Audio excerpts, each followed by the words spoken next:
Desarrollo Sostenible de Francia. Además, está destacado en el Laboratorio de Ciencias del Medio Ambiente, abreviado LEMAR, en Francia. Y este espacio académico es gracias a la articulación científica y académica que sostenemos a través del proyecto Mare ADN, el cual está financiado por el PES Océano y administrado justamente por el IRD. Y en representación también contamos en este espacio con la Embajada de Francia en El Salvador.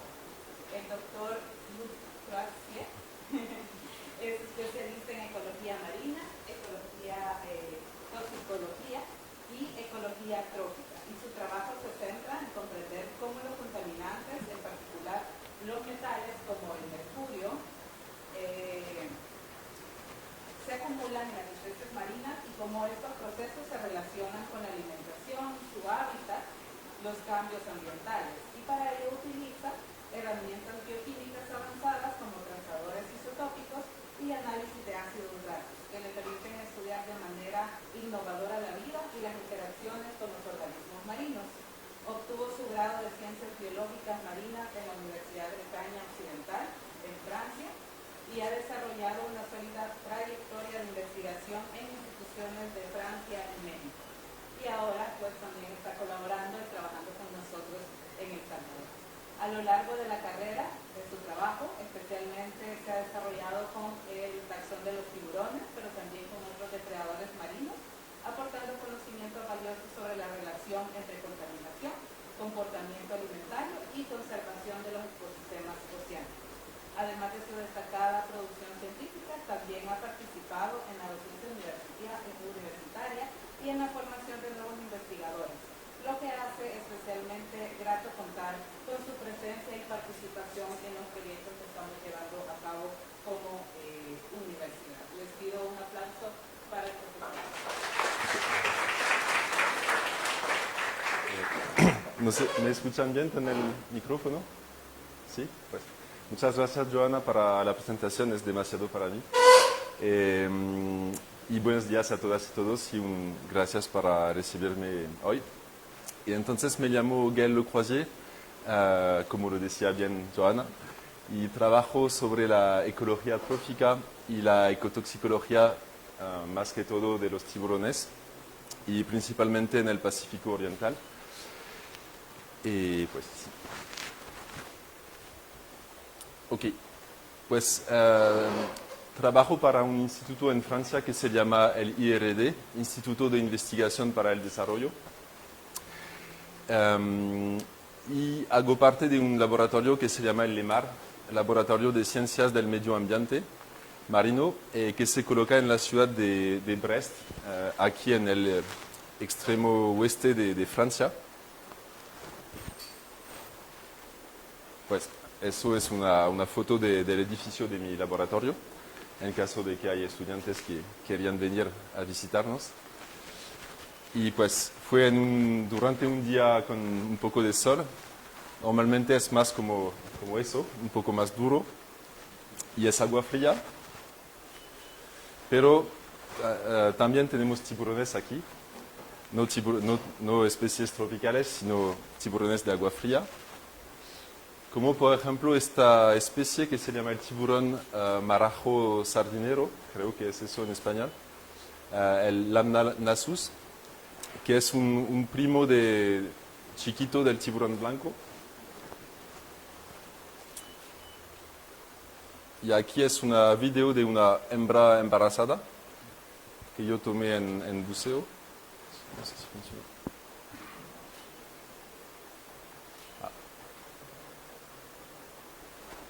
No sé cómo hacer, si no pasa nada.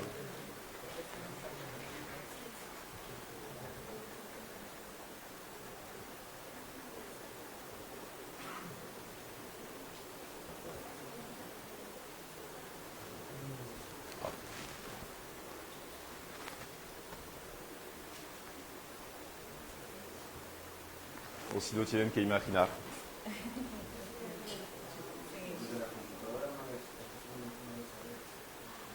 Pues.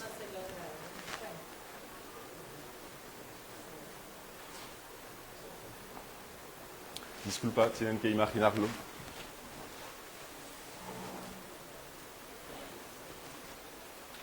Ok. Pues utilizo un enfoque multidisciplinario que combina diferentes disciplinas, como la biogeoquímica. Por ejemplo, estudio el ciclo de los metales en el medio marino, desde el atmósfero hasta el agua y los sedimentos.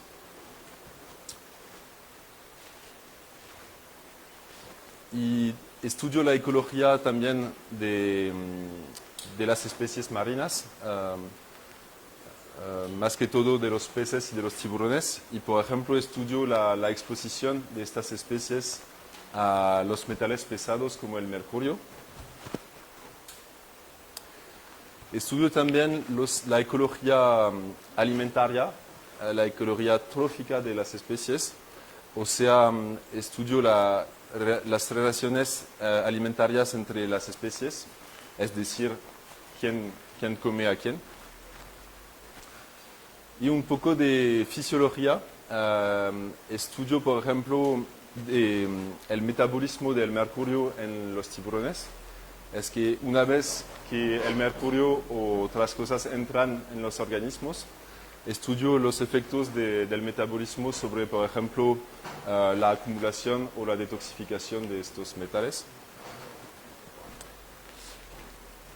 Y finalmente, trabajo sobre los efectos de los cambios climáticos y de los parámetros del medio ambiente sobre todo eso, del ciclo de los metales hasta la ecología de las especies. Y, por ejemplo, aquí es un ejemplo de un efecto de los niveles bajos de oxígeno al fondo sobre las relaciones alimentarias entre las especies. Y para eso me baso sobre la hipótesis de somos lo que comemos, es decir, que la composición bioquímica de un organismo refleja la de sus alimentos y de sus hábitats, tal vez en términos de nutrimentos como de exposición a contaminantes, porque esta exposición a contaminantes ocurre principalmente por vía alimentaria.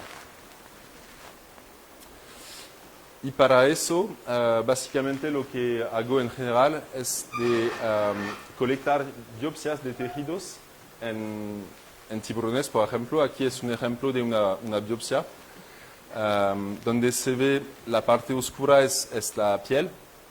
Después hay un poco de tejido subdérmico y después sale el músculo.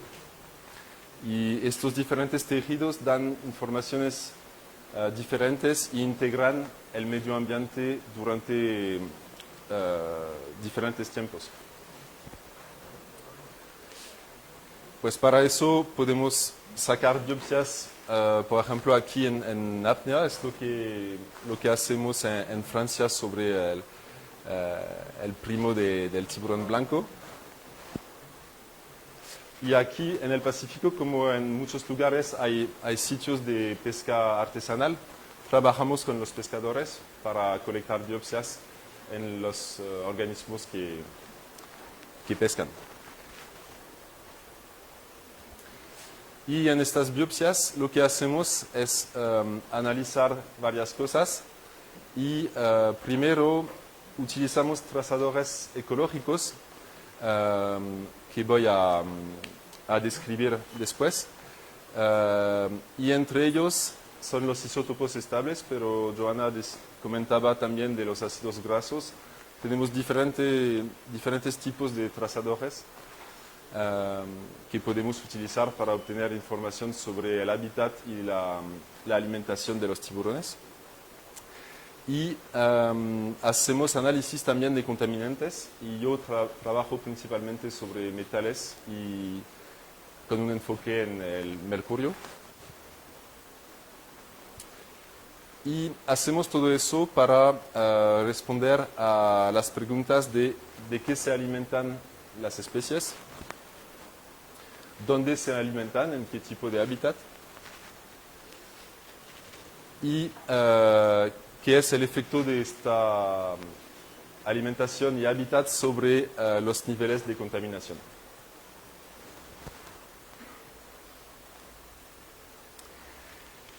Ok, eso es el complicado. Pues te había comentado de un trazador que yo uso, que son los isótopos estables.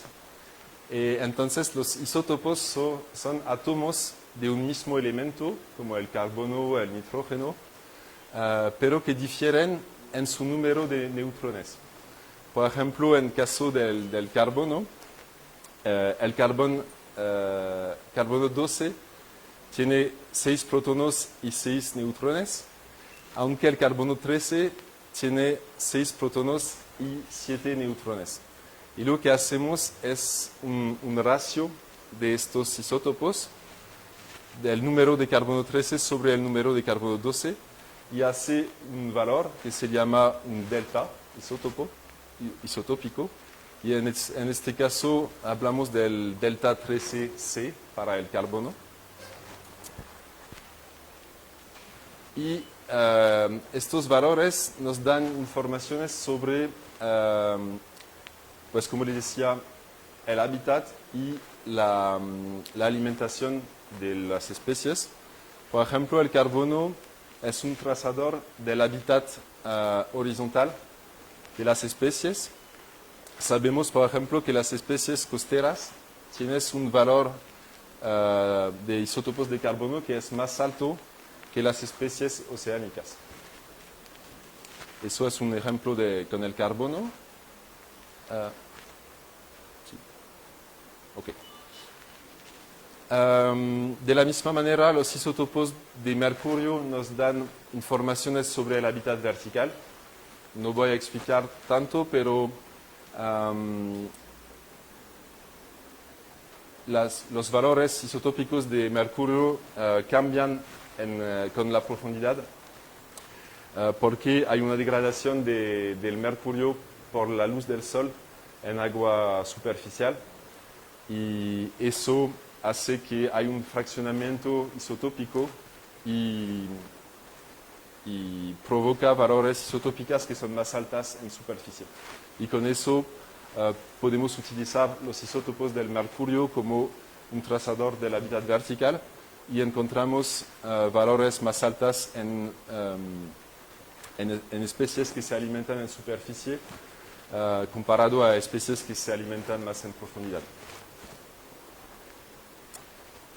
Y un último ejemplo son los isótopos de nitrógeno que son trazadores de la posición trófica, y generalmente encontramos valores isotópicas más altas en los depredadores que están al tope de las cadenas alimentarias. Y con todo eso agregamos toda esta información isotópica y caracterizamos los nichos tróficos, es decir, la plaza que ocupa una especie incluyendo el hábitat y la posición en el nivel trófico y todo. Por ejemplo, aquí es un ejemplo un poco sencillo, solamente con los isótopos de nitrógeno y de carbono, y es más o menos la posición trófica con el hábitat horizontal. Y cada punto es un individuo. Aquí es un ejemplo teórico con individuos de tiburón martillo. Y pues cada marca es un individuo, y la elipso, pues eso, caracteriza el nicho trófico de la especie, incluyendo todos los individuos. Ok, y con eso, una de las cosas que podemos hacer es evaluar el porcentaje de solapamiento entre nichos isotópicos, que es un trazador de la competencia alimentaria entre especies. Aquí es un ejemplo básico con 2 especies. Podemos hacerlo con solamente 2 isótopos, o sea, un nicho en 2 dimensiones. Y la parte azul es lo que representa la competencia alimentaria entre las dos especies. Y podemos hacerlo también con varios elementos. Por ejemplo, aquí es un ejemplo con los isótopos de carbono, de nitrógeno y de mercurio, pero podemos hacer en multidimensión. Y aquí es en 3 dimensiones y de la misma manera calculamos el volumen de solapamiento entre los nichos en multidimensión. Ok, y ahorita voy a presentar los ejemplos de estudios sobre la ecología trófica de los tiburones en el Pacífico Oriental que hemos hecho utilizando los isótopos estables. Pues como lo decía antes, podemos estudiar la competencia alimentaria entre especies. Es lo que hacemos con colegas del CICIMAR en Baja California, en México. Y estudiamos la ecología de tres especies, el tiburón maco, el tiburón martillo y el tiburón azul. Y colectamos muestras en un puerto de pesca artesanal que se llama Punta Lobos, al sur de Baja California Sur. Y pues sí, hemos analizado los isótopos de nitrógeno aquí y de carbono en los tejidos, en el músculo de estas especies, para, como lo decía antes, caracterizar los nichos tróficos de estas especies. Pues pueden ver aquí en amarillo es el tiburón martillo, en gris es el tiburón maco y en azul el tiburón azul. Y lo que hicimos es calcular el porcentaje de solapamiento entre estos nichos isotópicos. Aquí se ve los porcentajes solamente utilizando los isótopos de nitrógeno y carbono y pueden ver que había una competencia bastante alta, por ejemplo, entre el tiburón azul y el tiburón maco había como 40% de competencia alimentaria. Y después calculamos lo mismo, pero con nichos en 3 dimensiones, agregando los isótopos de mercurio. Y lo que se ve es que disminuye bastante los niveles de competencia entre las especies. Y este ejemplo nos enseña que lo más utilizamos como trazadores, lo más estamos como nos acercamos de la realidad. Porque si tenemos solamente, en este caso, 2 trazadores, vamos a pensar que sí hay una competencia bastante fuerte, pero si agregamos más trazadores, vamos a ver que en realidad no cada especie tiene su nicho bien separado.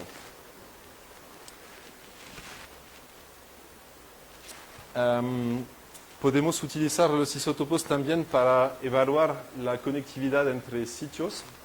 Por ejemplo, para una misma especie que está en diferentes sitios, como estos sitios tienen una firma isotópica diferente, cada grupo, cada población que está en este sitio normalmente va a tener una firma caracterizada del sitio de donde está. Y es lo que queríamos saber en el Pacífico mexicano. Queríamos saber si había conectividad entre 2 sitios, el archipiélago de Revillagigedo, que es aquí al sur de la península de Baja California, en México, y la isla de Clipperton, que es una isla de Francia. Estudiamos el tiburón punta blanca, Carcharinus albimarginatus, y queríamos saber si había individuos que migraban entre estos 2 sitios. Y por eso también analizamos los isótopos de nitrógeno y carbono todavía en el músculo de estos tiburones. En los dos sitios, aquí son los resultados para los isótopos de nitrógeno. En azul es la población de Revillagigedo y en gris de Clipperton. Y hacemos lo mismo con los isótopos de carbono y pueden ver que utilizando los dos trazadores habían diferencias bastante significativas entre los dos sitios. Los tiburones, por ejemplo, de Revillagigedo tenían una firma en nitrógeno más alta y, al contrario, más baja en carbono comparado a los tiburones de Clipperton.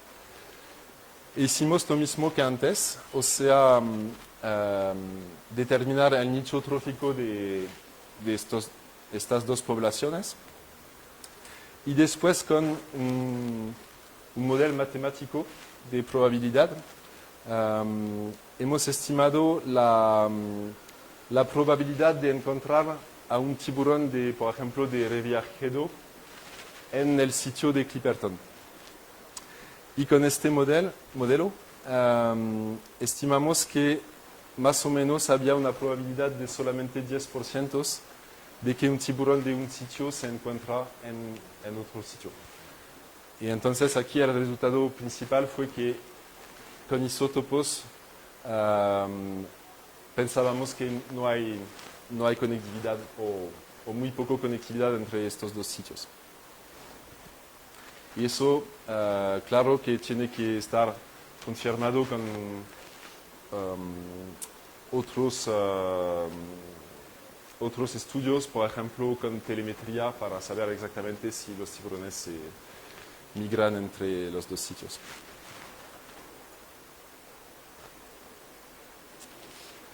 Pues podemos también estudiar el régimen alimentario de una especie. Esto que hicimos con el tiburón blanco es en la isla Guadalupe, que es aquí, a lo largo también de la península de Baja California en México. Y lo hicimos con colegas de una ONG que se llama Pelagios Cacunja y colegas del CIBNOR y todavía del CICIMAP. La pregunta que teníamos aquí es que sabíamos que por temporada los tiburones allá se encuentran cerca de la isla durante del mes más o menos de septiembre hasta febrero se quedan cerca de la isla y pensamos que están aquí para comer a los elefantes marinos que también están por la isla de temporada y de marzo hasta agosto se alejan en una zona oceánica que está entre México y Hawái, que se llama el café de los tiburones blancos y no sabíamos lo que comen en esta zona porque se quedan allá durante como 6 meses. Y entonces la pregunta era de saber si con isótopos podíamos obtener informaciones sobre lo que comen durante esta temporada. Lo que hicimos es recolectar a muestras de tiburones en Isla Guadalupe. Pues lo hicimos con colegas desde la lancha, con un pequeño arpón para sacar un pedacito de tejido. Y recolectamos también muestras de presas potenciales que representan todo el ciclo anual del tiburón, así como los elefantes marinos durante la temporada de Guadalupe y especies más oceánicas como calamares o dorados, por ejemplo, peces pelágicos. E hicimos análisis de isótopos de mercurio en los tiburones y también en las presas potenciales. Por ejemplo, encontremos un valor de 1.6 en los tiburones y otros valores bien distintas entre presas potenciales que eran diferentes grupos como los calamares, los elefantes marinos o los peces. Y también con modelos matemáticos hemos estimado la proporción de cada presa en la alimentación del tiburón. Pues en este gráfico pueden ver la contribución en la dieta de cada grupo de especie y lo que encontremos es una proporción bastante alta de los calamares, un poco más de elefantes marinos y muy pocos peces en la alimentación de estos tiburones. Y no fue tan una grande sorpresa porque habían antes observaciones de marcas de, ¿cómo se dice?, de picos o de tentáculos. Okay. Picos y tentáculos de calamares, probablemente especies grandes, en la piel de los tiburones, pero de toda manera los isótopos han confirmado las observaciones visuales que ya teníamos antes. Y ahorita sabemos, o pues pensamos que durante esta temporada oceánica, los tiburones blancos se alimentan de calamares a una profundidad bastante alta.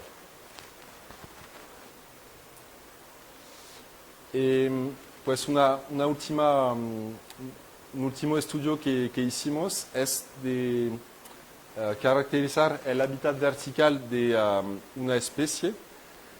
Sabemos que hay, no sé si ustedes conocen bien eso, pero hay zonas de mínimo de oxígeno en el mundo, que son áreas donde hay muy poco oxígeno y muy cerca de la superficie. Y los dos más grandes están en el Pacífico Oriental. Hay una afuera de Perú y Chile y la más grande del mundo se coloca entre Panamá y México. Y pues son zonas donde, como lo decía, hay muy poco oxígeno cerca de la superficie y hasta a una profundidad bastante alta. Y lo que pasó con el cambio climático es que con el calentamiento del agua, los niveles de oxígeno en estas zonas bajan y hay una expansión vertical de estas zonas. Así que se acercan más y más de la superficie. Y lo que hace en teoría es que comprima el hábitat vertical de las especies que no pueden entrar más en profundidad a causa de los niveles muy bajos de oxígeno.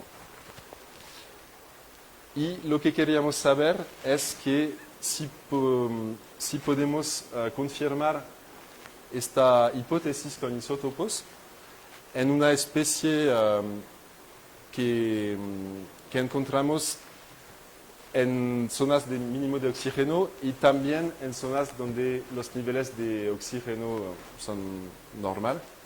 Y lo que hicimos es colectar muestras de tiburón azul, Prionacea glauca, en la zona de mínimo de oxígeno de México, aquí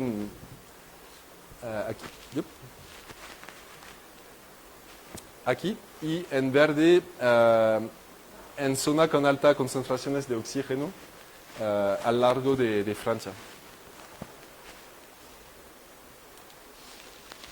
Y utilizamos isótopos de mercurio que, como les decía antes, son un trazador del hábitat vertical, y lo que encontramos son valores más bajas en la zona con altos niveles de oxígeno. Eso significa que los tiburones en esta zona se alimentan más en profundidad que los tiburones aquí en la zona de mínimo de oxígeno de México. Entonces, con los isótopos de mercurio se ve una diferencia muy fuerte entre la profundidad de alimentación entre estas dos zonas. Pues esto que es un pequeño resumen de lo que observamos. En el Atlántico los tiburones pueden alimentarse normalmente a baja profundidad, porque comen también calamares de profundidad y todo. Y aunque en el Pacífico, con el efecto de la zona de mínimo de oxígeno, los tiburones se alimentaban más cerca de la superficie. Y el problema con eso es que este cambio de hábitat aumenta la vulnerabilidad de estas especies a las pesquerías que pescan obviamente más cerca de la superficie. Entonces hay implicaciones para la conservación de estas especies que tienen una ecología que cambia con estos efectos del cambio climático. Y también voy a hablar rápidamente de lo que hacemos ahorita con Joana y otros colegas, pues son investigaciones en proceso. Utilizamos los isótopos para evaluar la dependencia de diferentes especies de tiburones hacia ecosistemas costeros que son protegidos. Por ejemplo, aquí en El Salvador hay un área protegida, un área protegido costero que se llama Los Cubanos. Y lo que vamos a hacer es, con isótopos, buscar si los tiburones y las rayas que se encuentran en esta zona se alimentan en este medio costero que está protegido o si se alimentan más en la zona oceánica. Y es un trabajo que hacemos también con colegas en Guatemala y en Panamá, donde también hay zonas protegidas que son más que todo costeras. Y pues ahorita voy a hablar un poco más de la ecotoxicología de los tiburones con un enfoque con el mercurio. Voy a hablar primero un poco del ciclo del mercurio. El mercurio es un metal pesado que es muy tóxico para la salud de los seres humanos y de los organismos marinos, y que tiene fuentes naturales como los volcanes que emiten en el atmósfera mercurio en el estado de gas, porque mercurio tiene un ciclo bastante complicado, tiene formas diferentes y la primera forma es en forma como gaseo. Okay. Pues este gas está emitido por fuentes naturales como los volcanes y también por las industrias y también un poco pues por actividades humanas, que son las fuentes principales de la emisión de mercurio en el medio ambiente. Ahorita estimamos que las actividades humanas están responsables por casi 80% del mercurio que se encuentra en el medio ambiente. Y una vez que este mercurio está emitido en el atmósfera como gas, hay una absorción por el océano de este gas y también una deposición atmosférica del mercurio en los océanos. Y una vez que este gas se encuentra en el agua, en los océanos, ocurre un fenómeno que está iniciado por las bacterias o los microorganismos, que se llama metilación, y es un cambio de estado del mercurio inorgánico en mercurio orgánico. Es decir, que las bacterias agregan un complejo con un carbono en este mercurio y forma lo que se llama el metilmercurio, que es la forma más tóxica y que tiene la biodisponibilidad más alta. Es la forma que está asimilada por los organismos y que es la más tóxica. Okay. Y también, como lo decía antes, hay un fenómeno de degradación con la luz del sol en superficie que se llama la desmetilación y que cambia el estado del mercurio, del metilmercurio hasta el mercurio inorgánico. O sea que, entonces, generalmente en el océano encontramos niveles más altos de metilmercurio. Aquí son los niveles de metilmercurio y aquí la profundidad. En superficie se encuentran niveles más o menos bajos porque el mercurio está degradado por el sol. Y desde, por ejemplo, 500 metros, los niveles aumentan y están más estables con la profundidad porque no hay luz y el metilmercurio se queda aquí. Y lo que quería decir también es que la metilación bacteriana de este mercurio está favorizada en los medios donde hay muy pocos oxígeno y entonces la producción de metilmercurio es más alta en profundidad más alta porque hay menos oxígeno también. Ok, y ahorita voy a hablar un poco de lo que pasa con el mercurio y los organismos. Hay dos fenómenos principales. El primero es lo que se llama la bioacumulación, es decir, la acumulación de un contaminante, en este caso el mercurio, con el tiempo.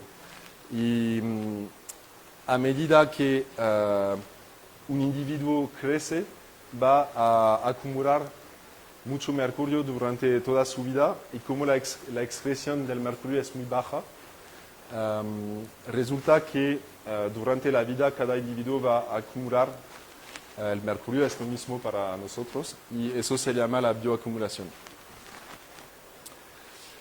Y el otro proceso es lo que se llama la bioamplificación. No sé si en español se dice, porque en francés decimos bioamplificación y en inglés es biomagnification. En español no sé lo que es, pero creo que es bioamplificación, que es el incremento de la concentración con la posición de una especie o de un individuo en la cadena alimentaria. Es decir, que los niveles de mercurio aumentan con el nivel trófico de cada especie. Esto que observamos aquí, por ejemplo, los peces en esta cadena alimentaria en Ártico, creo. Los peces van a tener niveles muy bajos, los pinípedos un poco más y los osos al final un nivel bien importante. Y como los tiburones son de larga esperanza de vida, tienen mucho tiempo para bioacumular el mercurio y que están a un nivel trófico que está alto. Estos dos fenómenos provocan concentraciones altas de contaminantes y en este caso de mercurio en estas especies. Y pueden ver aquí un ejemplo de un estudio en África del Sur. Aquí son los niveles de mercurio y en varias especies de tiburones. Y pueden ver que hay muchas que están arriba de los límites sanitarios y pues entonces significa que hay una contaminación bastante fuerte generalmente del mercurio en estas especies. Regresamos al Pacífico Oriental. Hemos estudiado el efecto del hábitat sobre la exposición al mercurio de las 3 especies de antes, todavía en el área cerca de Baja California, estudiando el tiburón martillo, maco y azul. Y la pregunta aquí era de determinar a qué profundidad se alimentan estas 3 especies y cuál es el efecto de esta profundidad de alimentación sobre los niveles de mercurio.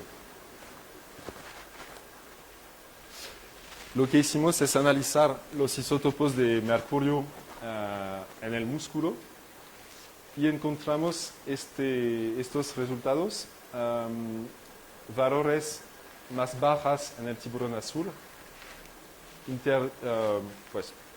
medios en el tiburón martillo y valores más altas en el maco. Eso significa que los tiburones azul aquí se alimentan más en profundidad que, por ejemplo, el tiburón maco, que es una especie que se alimenta más cerca de la superficie. Y después hicimos una correlación entre estos valores isotópicos y los niveles de mercurio. Y encontramos una correlación fuerte entre las concentraciones de mercurio al nivel de los individuos y la profundidad de alimentación estimada con los isótopos de mercurio. Y eso significa que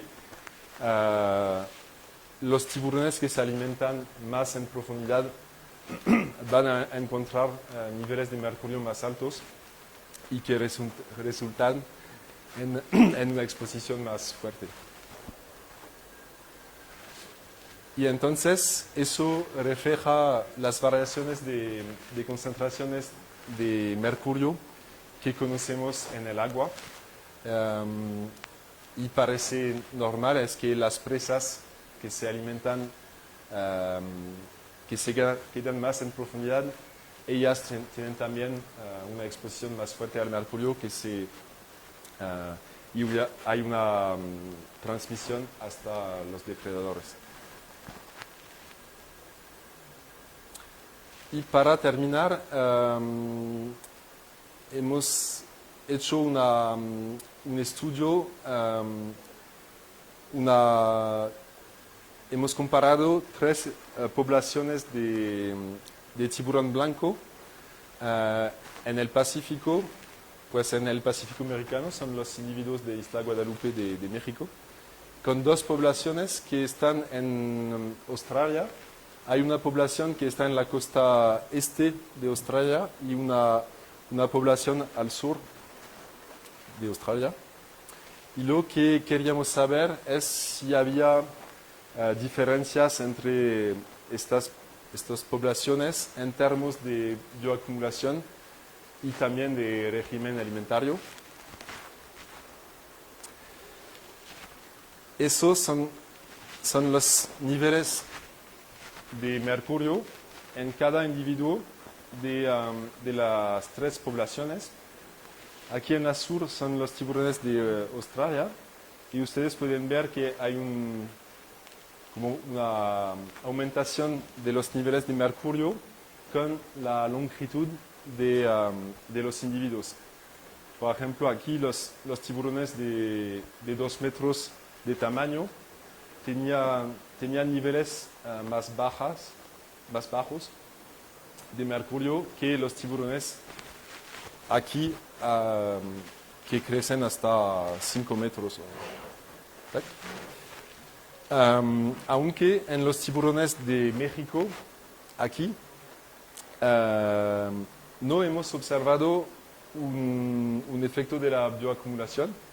Pueden ver que no hay una aumentación particular de los niveles de mercurio con el tamaño en esta población. Y lo que sabemos de la ecología de estos tiburones es que, como lo decía antes, los tiburones de Isla Guadalupe se van por temporada en el medio oceánico y se alimentan de calamares.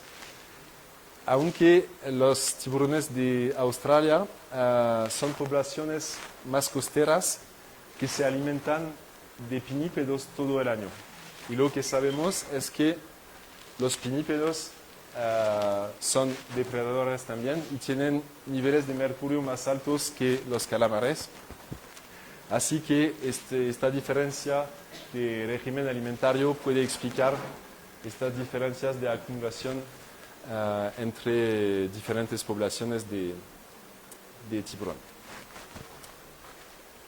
Y pues voy a terminar diciendo gracias a todos mis colegas de América Latina, Mauricio Hoyos de Pelagios Cacunja en México, Felipe Galván Magaña y Eva Prier, que es una de mis estudiantes de doctorado en el CICIMAR en La Paz, Felipe Amezco Martínez de la UNAM en Mazatlán, en México, Francisco Polanco Vázquez de Guatemala, Joana Segovia, que está aquí, gracias Joana, Edgardo Díaz Ferguson y Analia Guerrero Romero de la Estación Científica de Coiba en Panamá. Y gracias a todos y todas.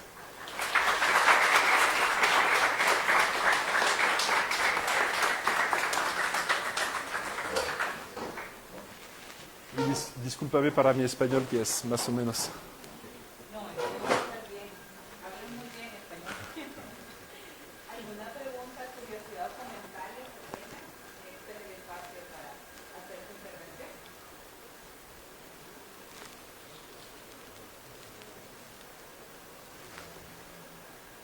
adelante. Me encanta su presentación. Tenía una duda respecto a las zonas mínimas de oxígeno. Usted mencionó que las principales zonas con mínimo oxígeno son Chile y la zona entre Panamá y México. Si en dado caso se hiciera estudios de mercurio en esa zona, es probable que saldrán altas concentraciones de mercurio. Sí, es que voy a regresar.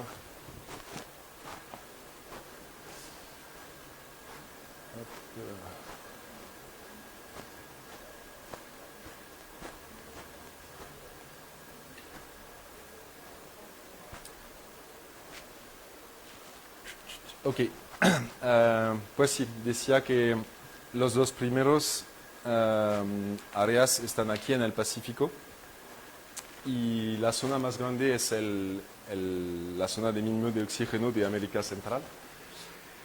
Sí hay estudios de los niveles de mercurio en estas zonas.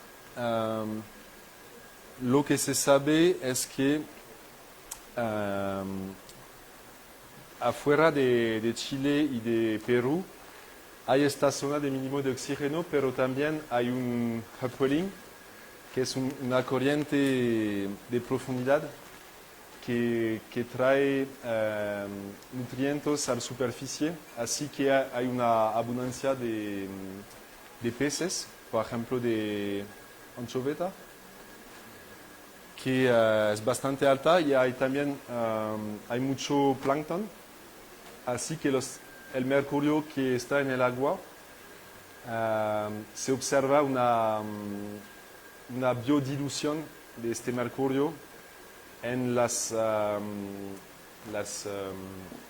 biomasas fuertes que están en este ecosistema. Así que al final no hay tanto mercurio que llega hasta los depredadores, mientras que en la zona de mínimo de oxígeno de México y de aquí no hay este tipo de corriente, no tanto. Son ecosistemas más pobres en nutrientes y resulta que sí, hay niveles más altos que se encuentran también en los depredadores. Tengo una colega, por ejemplo, que estudió los niveles de mercurio en el atún al nivel de todo el Pacífico, y las dos zonas donde había más mercurio eran en Asia, porque en China hay muchas emisiones de mercurio con la industria, y aquí en el Pacífico Central como resultado de de los niveles naturales de oxígenos que son muy bajos.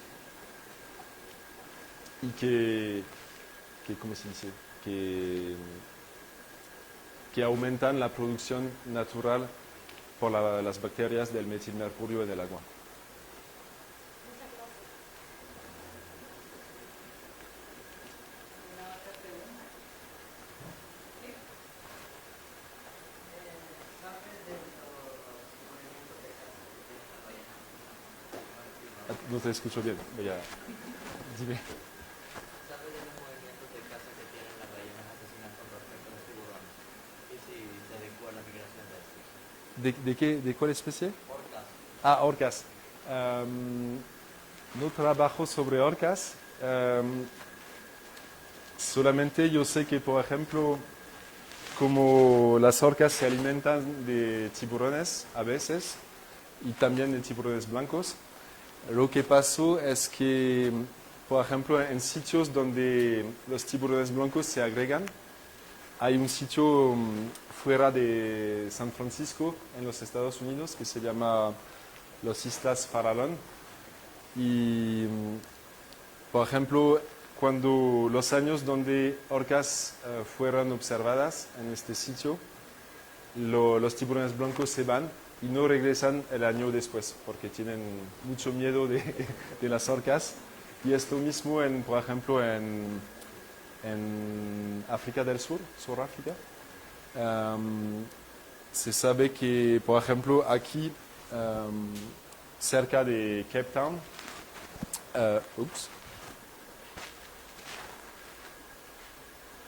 pues había sitios muy famosos para el buceo con tiburones blancos y lo que pasó, pues no es la causa solamente de las orcas, parece, pero hay solamente un dúo de dos orcas que empezaron a comer a los tiburones blancos y lo que hacen es solamente con una mordida sacan el hígado, porque el hígado tiene muchas grasas que les interesan, y comen solamente el hígado y obviamente el tiburón se murió. Y lo que pasó es que también en esta zona ya no hay tiburones blancos desde creo 2017, quizás en parte a causa de las orcas, pero también obviamente quizás de la pesca industrial y de cambios climáticos también. Pero cambian de hábitat, se van más al norte en la costa oriental de África del Sur. Y en el caso del Pacífico hay también movimientos entre los sitios en Estados Unidos y México, por ejemplo. Y me imagino que modifican las migraciones dependiente de si encuentran orcas o no.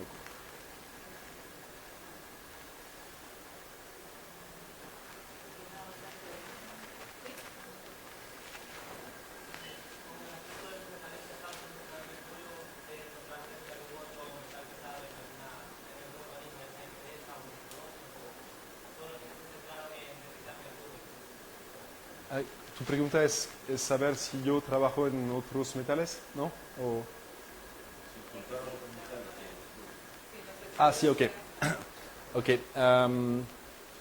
Pues sí, yo trabajo principalmente sobre el mercurio, pero por ejemplo hice mi tesis de doctorado sobre el cadmio,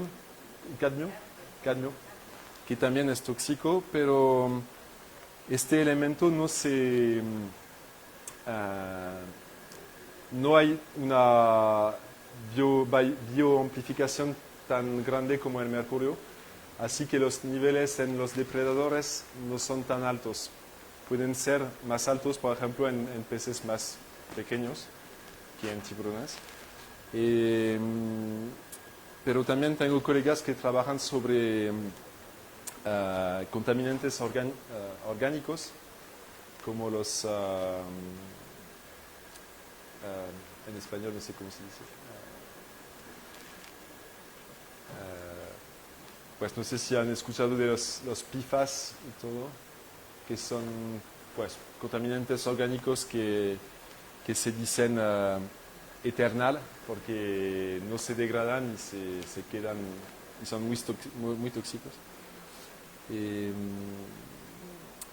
Pues sí, para responderte es que en tiburones desde algunos años trabajo principalmente sobre el mercurio y los isótopos y trazadores ecológicos, pero antes estudié otros elementos metálicos, pero más en peces y no en el Pacífico, fue en África y todo.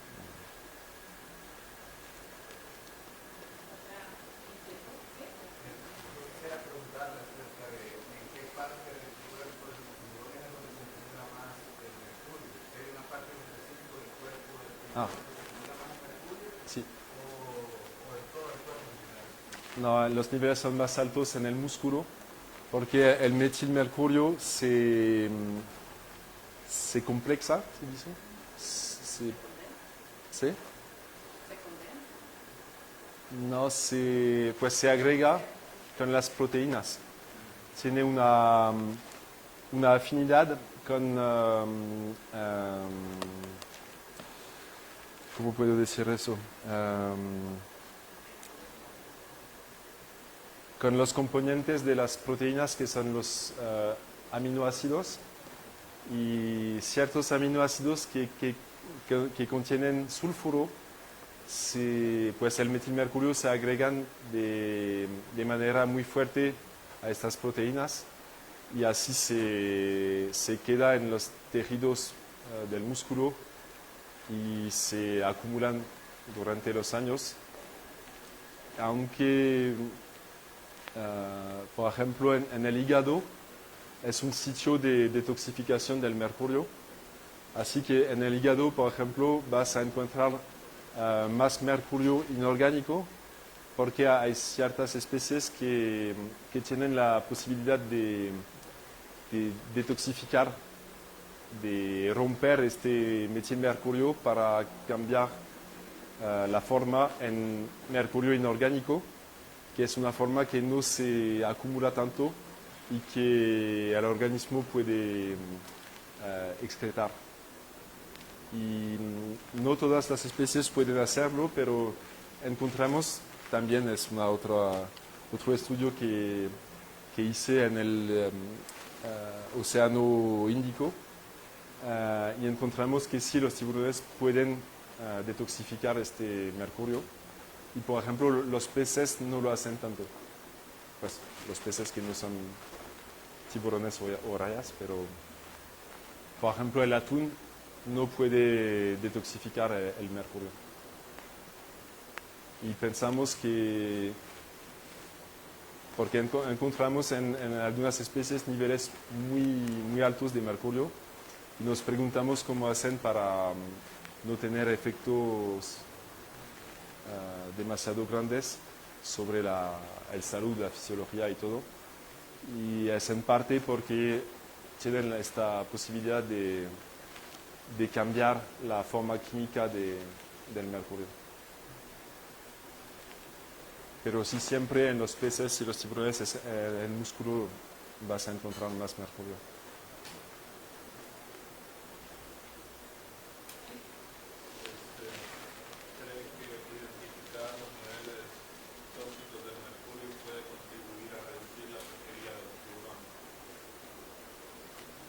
Pues sí, lo que es difícil es como investigadores solamente sacamos resultados y después son los políticos que utilizan estos resultados para cambiar las leyes, por ejemplo. Pero sí, obviamente son especies que generalmente no son sostenibles para la consumación. La mayoría de los tiburones tienen niveles demasiado altos de mercurio para ser comestible. Y lo que tengo colegas que hacen eso es que estudian, ¿cómo se llama? La balanza riesgos, beneficios en cada especie, con informaciones sobre todos los nutrientes que se encuentran en la especie, por ejemplo, ciertos ácidos grasos como los omega 3, que son muy importantes para el metabolismo, las vitaminas, todo. Y hacen una balanza con los niveles de contaminantes, no solo de mercurio, sino de todo lo que se encuentra de cadmio, de contaminantes orgánicos y todo. Y al final hacemos como un resumen de todo lo que hay en esta especie y estimamos si hay un interés más grande que el riesgo para la consumación de esta especie.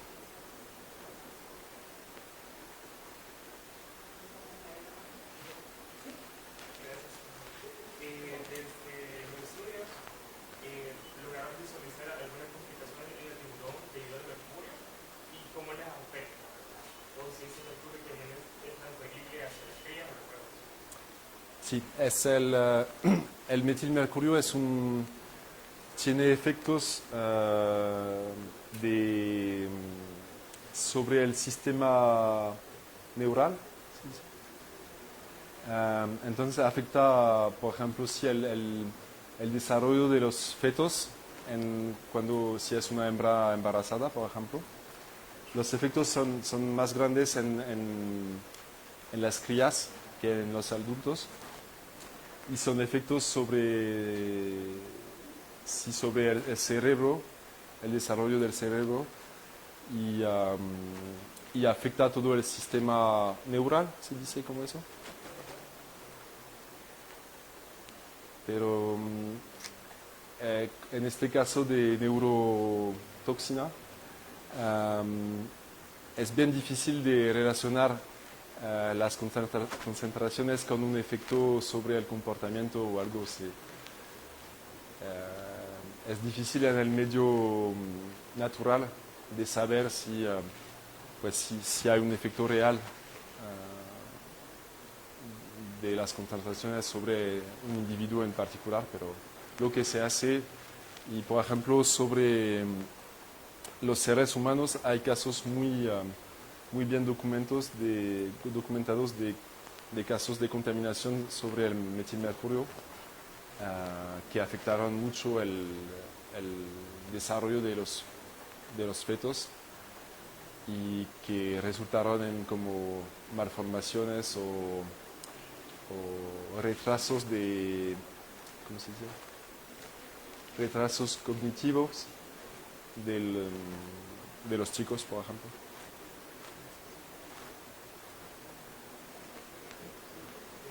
Bueno, felicitando y muchas gracias por la presentación. Gracias.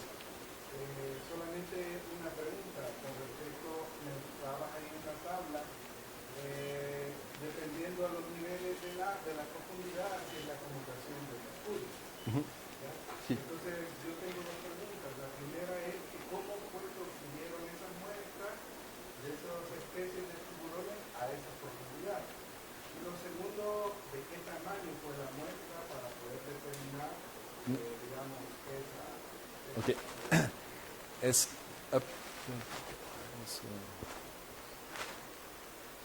Es que la mayoría de las especies de tiburones pasan como 90% del tiempo en agua superficial y solamente bajan en profundidad para alimentarse, pero no dura mucho tiempo.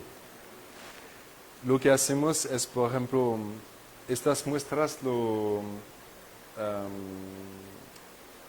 los recolectamos con tiburones que fueron pescados por los tiburones, por los pescadores. Y colectamos biopsias que son, no sé, como de 1 centímetro. Y cuando analizamos, por ejemplo, la firma isotópica en estos individuos,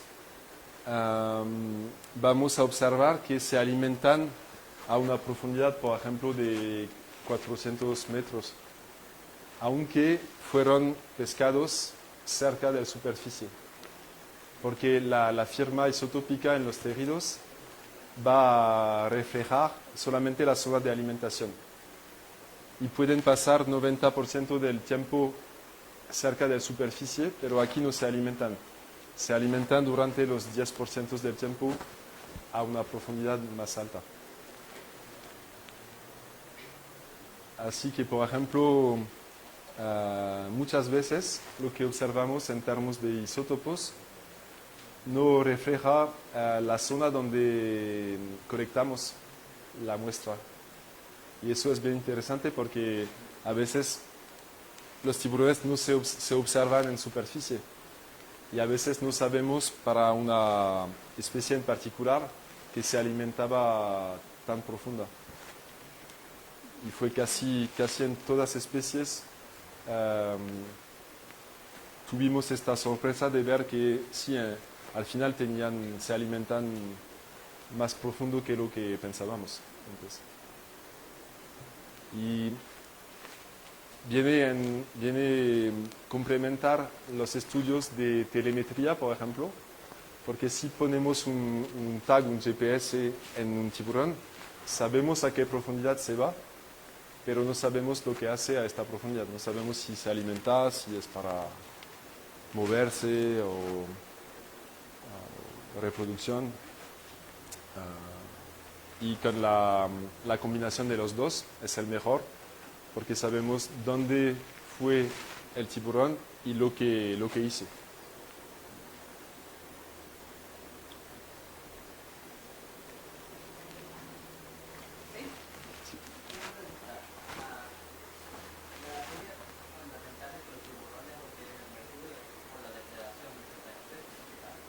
Sí. Entonces, ¿qué pasa si esas especies que tienen contacto con el humano en zonas costeras utilizan las zonas de conductos intermareales en las que conectan los océanos?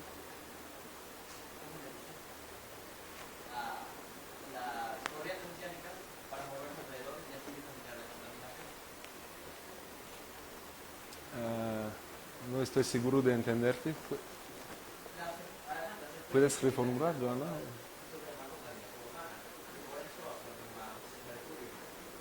¿Qué pasa cuando estas especies utilizan las corrientes interoceánicas para navegar alrededor del océano?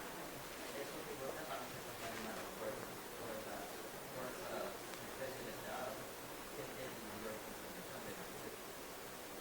Viendo bien la pregunta, es que su inquietud es saber sobre el alimento de los tiburones, cómo estar seguros de dónde proviene, si en algún momento pueden movilizarse por corrientes y entonces si vienen de sitios muy costeros con alta concentración de mercurio, Okay. se van a... Para eso hay dos cosas, es que dependiente de en qué tejido vas a analizar el mercurio, cada tejido tiene un tiempo de renovación, se dice.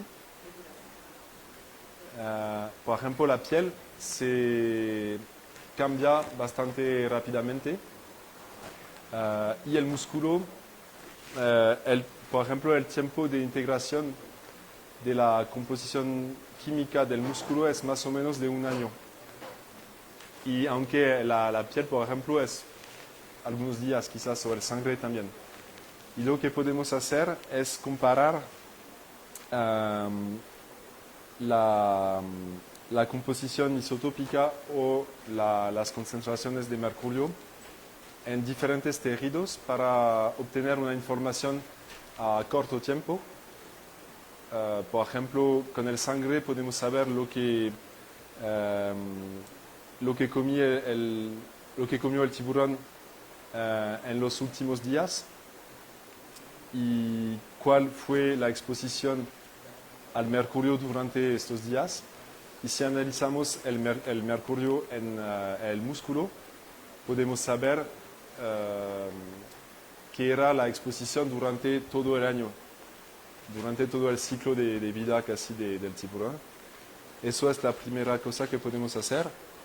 Y la segunda es que con los isótopos, por ejemplo, isótopos de mercurio, podemos saber de dónde viene el mercurio, porque hay cambios isotópicos del mercurio con la profundidad, pero también en el hábitat horizontal hay diferencias isotópicas entre el medio costero y el medio oceánico, y analizando eso podemos saber de dónde viene el mercurio que está en los tejidos del tiburón, si es un mercurio más costero o un mercurio más oceánico. ¿Cuántas muestras se tomaron por especie de tiburón y si se hicieron réplicas por cada tiburón? Pues eso depende mucho de las especies. Por ejemplo, hay especies que se pescan mucho y con ellas es muy fácil de obtener muestras. Por ejemplo, el tiburón azul es una especie o el martillo, son tiburones que son altamente como pescados por la pesca artesanal. Así que generalmente es fácil de encontrar muchas muestras. En este caso, generalmente analizamos como 30 muestras por especie. Y a veces, por ejemplo, con especies que están protegidas, como el tiburón blanco, es un poco más difícil. Tenemos que ir a, por ejemplo, Isla Guadalupe, que necesita, creo que fue 20 horas de navegación para ir a la isla. Y después quedarnos allá durante algunos días y encontrar tiburones, porque a veces no están aquí o están más en profundidad y no podemos tomar biopsias. Así que en este caso hacemos lo que podemos.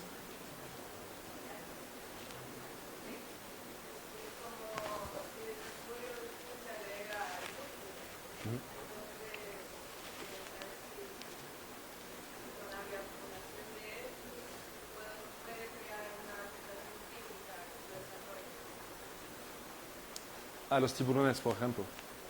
Si esto que decía generalmente es difícil más que todo en el medio natural, salvaje, es difícil de hacer una correlación robusta entre niveles de mercurio o de otros contaminantes y alteraciones físicas o del metabolismo del desarrollo. Pero sí se sabe en otras especies con experimentación en laboratorio, por ejemplo en peces más chicos, se conoce muy bien los efectos del mercurio, y también hay casos históricos de contaminación sobre el humano y donde se ve una alteración más que todo del desarrollo de los fetos y del desarrollo del cerebro. Así que los chicos cuando las mujeres embarazadas tenían una exposición muy fuerte al mercurio, los niños tenían retrasos cognitivos. Y por eso generalmente se recomienda no el consumo de mariscos, peces en el estado de embarazo. Sí. ¿Alguna otra pregunta? ¿Comentario? ¿No? Si no, bueno, agradecer al doctor Muy bien. por la ponencia, y comentarles también que el proyecto Mare ADN, que está formulado con varias instituciones de cooperación francesa, en la UES por el ICMARE, por la Escuela de Biología, tiene dos líneas fuertes, una de ADN ambiental. Esto nos va a ayudar a detectar especies que usan el área, y tiene una segunda línea justamente de trazadores ecológicos isotópicos para conocer de los tiburones, por ser depredador tope, nos interesa mucho, y no hay tanta información sobre de qué se alimentan, a dónde se distribuyen tanto, porque los pescadores se alejan tanto también para pescarlos. Entonces esa información es conocimiento base para toma de decisiones y para gestión. hoy en día también está muy en la mesa, está contemplando declarar áreas marinas protegidas oceánicas o